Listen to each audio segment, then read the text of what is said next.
Kisah ini bermula dari seorang pemuda bernama Toba. Ia merupakan yatim piatu yang hidup sebatang kara. Pekerjaan sehari-hari dari Toba adalah memancing atau bekerja di ladang.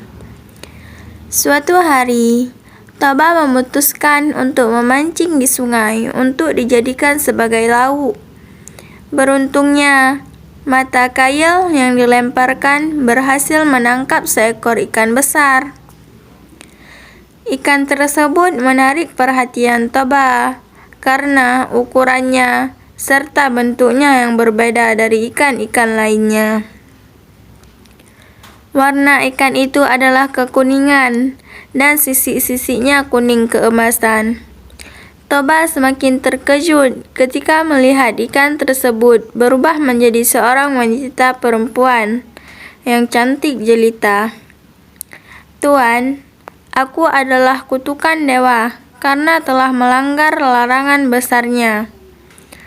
Telah ditakdirkan kepadaku bahwa aku akan berubah bentuk menyerupai makhluk apa saja yang memegang atau menyentuhku.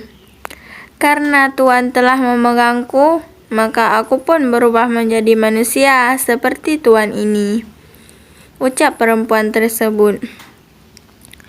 Toba akhirnya membawa perempuan tersebut ke rumah. Karena kecantikan yang dimiliki oleh perempuan itu, Toba meminta izin untuk menikahinya. Perempuan itu pun lantas menyetujui, tetapi dengan beberapa syarat. "Permintaanku hanya satu, hendaklah Tuan menutup rapat-rapat rahasiaku.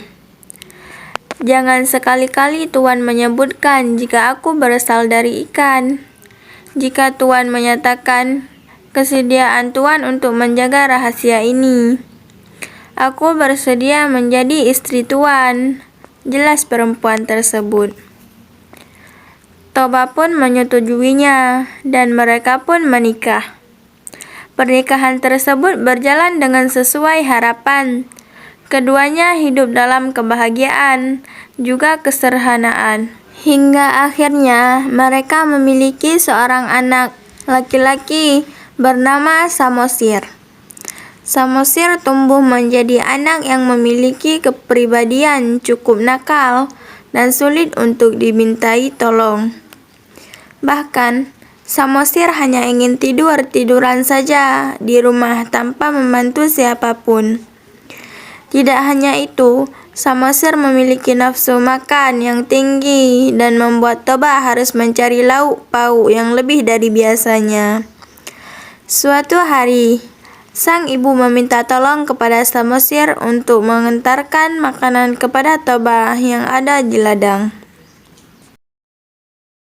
Meski malas, Samosir akhirnya mengiyakan permintaan ibunya dan berjalan menuju ladang.